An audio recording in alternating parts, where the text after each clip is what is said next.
क्या आपने कभी चावल की फिलिंग वाले समोसे ट्राई किए हैं? अगर नहीं तो वीडियो को देखते रहिए। इस वीडियो में हम आपके साथ ना सिर्फ एकदम यूनिक चावल की फिलिंग की रेसिपी शेयर करेंगे, बल्कि साथ ही साथ ऐसी टिप्स एंड ट्रिक्स शेयर करेंगे जिससे समोसा टेस्ट वाइज बहुत ज्यादा मजेदार होने के साथ साथ निहायत क्रिस्पी और लुक वाइज भी बहुत ज्यादा अट्रैक्टिव बनेगा। वीडियो में हमारे साथ बने रहिए। आप देख रहे हैं इजियर कुक चैनल। चलिए रेसिपी की जानिब बढ़ते हैं। समोसे तैयार करने के लिए सबसे पहले हम समोसे की डो तैयार करेंगे, जिसके लिए हम 250 ग्राम मैदा अच्छी तरह छान के एक बर्तन में डाल देंगे।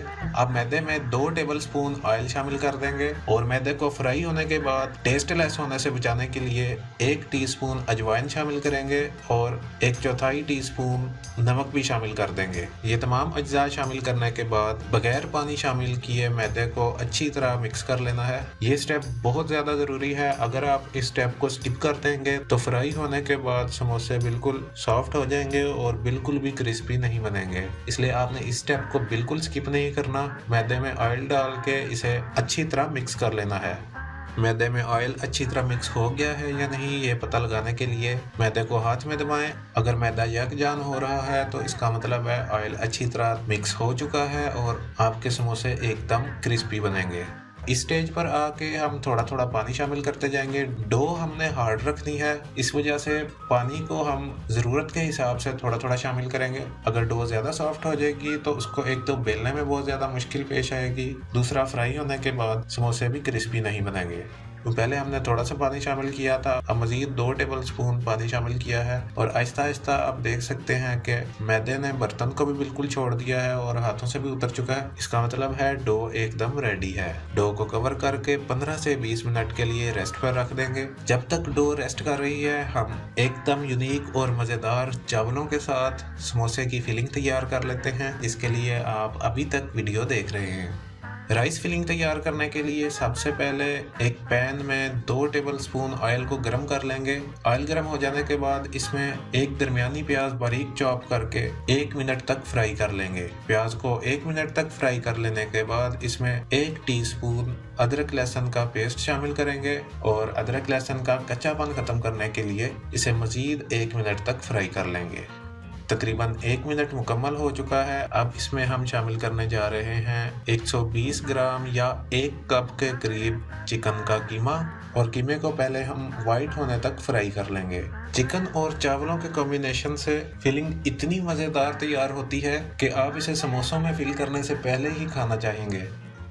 जी, तो चिकन वाइट हो चुका है। अब हम इसमें शामिल करेंगे 1 टीस्पून कुटा हुआ धनिया, हस्बे जायका चिली फ्लेक्स, हस्बे जायका रेड चिली पाउडर, 1 टीस्पून काली मिर्च का पाउडर और 1 टीस्पून गरम मसाला पाउडर। तमाम मसालों के साथ चिकन को मुकम्मल तौर पे फ्राई कर लेंगे। आप रेड चिली और रेड चिली फ्लेक्स की मिकदार अपने टेस्ट के हिसाब से कम ज़्यादा कर सकते हैं, मगर उबले हुए चावल इस्तेमाल करने की वजह से हमें मसाले थोड़े से तेज़ रखने पड़ेंगे ताकि फिलिंग टेस्टलेस ना हो। चिकन अच्छी तरह पक चुका है। अब हम इसमें शामिल कर देंगे 2 tablespoon tomato paste. Tomato paste शामिल करने का मकसद यहाँ पर यह है कि चिकन और चावल अच्छी तरह आपस में बाइंड हो जाएं। अगर आपके पास टोमेटो पेस्ट अवेलेबल नहीं है तो आप टोमेटो केचप भी शामिल कर सकते हैं। थोड़ा सा पानी शामिल करेंगे। अगर आप टोमेटो पेस्ट यूज़ करना चाहते हैं तो आपको थोड़ा सा पानी शामिल करना पड़ेगा, क्योंकि टोमेटो पेस्ट टोमेटो केचप की निस्बत ठीक होता है।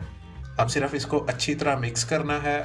अच्छी तरह मिक्स करने के बाद अपनी पसंद के मुताबिक मुकम्मल तौर पर बॉयल किए गए चावल शामिल कर दें और साथ ही हस्बे जायका नमक शामिल करके अच्छी तरह मिक्स करें। लीजिए, मज़ेदार समोसे की चावल से तैयार करदा फिलिंग तैयार है। अब इस फिलिंग को ठंडा होने के लिए रख देते हैं। जब तक फिलिंग ठंडी हो रही है हम अपना डो का काम सारा मुकम्मल कर लेते हैं। डो ने रेस्ट कर लिया है। 15 से 20 मिनट के बाद डो को एक बार दोबारा अच्छी तरह से आपने गूंद लेना है ताकि किसी किस्म की कोई कसर बाकी ना रहे। इसके बाद हाथों की मदद से डो का रोल बना लेंगे ताकि इसके एक साइज के पेड़े बनाए जा सकें और पेड़े भी आसानी से बन जाएं। डो के पेड़े बना लेने के बाद तमाम पेड़ों को अच्छे तरीके से हाथों की मदद से फ्लैट कर लेंगे। हाथों की मदद से फ्लैट करने का मकसद ये है कि रोटी बेलते वक्त रोटी एकदम गोल बने। तमाम पेड़े हाथों की मदद से फ्लैट कर लिए हैं। अब हम बारी बारी इन पेड़ों से रोटियां बेल लेते हैं। रोटी बेलते हुए आपने ख्याल करना है कि रोटी एकदम गोल हो। रोटी जितनी गोल होगी समोसे लुक वाइज उतने ही ज़्यादा अच्छे बनेंगे। जहाँ तक रोटी की थिकनेस का सवाल है, इसकी थिकनेस इतनी ही होगी जितनी आलू वाले समोसे की थिकनेस रखी जाती है।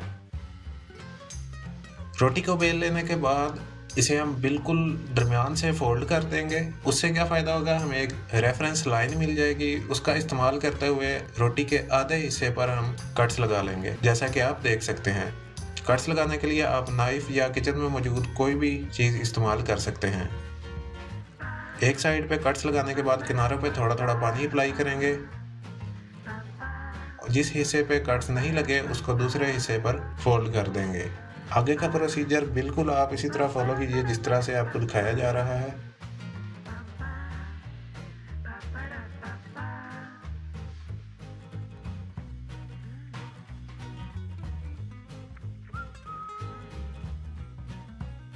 लीजिए समोसा फोल्ड हो चुका है। अब हम इसके अंदर चावल से तैयार की गई स्टफिंग फिल कर देंगे और जो किनारा बच गया है उस पर पानी लगाकर समोसे को अच्छी तरह बंद कर देंगे। लीजिए एकदम अट्रैक्टिव और गुड लुकिंग समोसा तैयार है। इसी तरह तमाम पेड़ों से समोसे तैयार कर लेते हैं और इसके बाद इसे हम फ्राई करेंगे। इन समोसों को फ्राई करने के लिए आंच आपने बिल्कुल लो रखनी है और ऑयल जो है बिल्कुल हल्का सा गर्म होना चाहिए। ऑयल सही टेम्परेचर पे है या नहीं, इसकी निशानी ये है कि आप ऑयल में जैसे ही समोसा डालेंगे तो समोसा तैरने की बजाय बिल्कुल नीचे जाके बैठ जाएगा। ये इसलिए ज़रूरी है, अगर आप समोसे को ज़्यादा गर्म ऑयल में फ्राई करेंगे तो इसके ऊपर जो स्ट्रिप्स आपको नज़र आ रही हैं उसके ऊपर बिल्कुल बबल्स आ जाएंगे और डबल लेयर होने की वजह से कच्चा भी रह सकता है। समोसे लाइट ब्राउन होने पर इनको हम तेल से निकाल लेंगे। इससे ज़्यादा फ्राई नहीं करेंगे क्योंकि समोसे में मौजूद हीट जो है वो उसको ऑयल से निकालने के बाद भी उसे पकाती रहेगी। अगर आप इसको शुरू में ही गोल्डन ब्राउन होने के बाद निकालेंगे तो समोसा अपनी हीट से मज़ीद पक के डार्क ब्राउन हो जाएगा, जो कि लुक वाइज ज़्यादा अच्छा नज़र नहीं आएगा। जितनी भी टिप्स और ट्रिक्स आपसे शेयर की हैं इन सब को फॉलो करते हुए ये समोसे एक बार ज़रूर ट्राई करें। अगर फिर भी आपके जहन में कोई सवाल या आपको कोई प्रॉब्लम पेश आती है तो कमेंट्स में हमें ज़रूर बताइए। ईज़ियर कुक चैनल को ज़रूर विजिट करें और तमाम रेसिपीज़ एक बार ज़रूर ट्राई करें। अगली वीडियो में हाजिर होंगे एक नई रेसिपी के साथ। अपना बहुत सारा ख्याल रखिएगा। अल्लाह हाफिज़।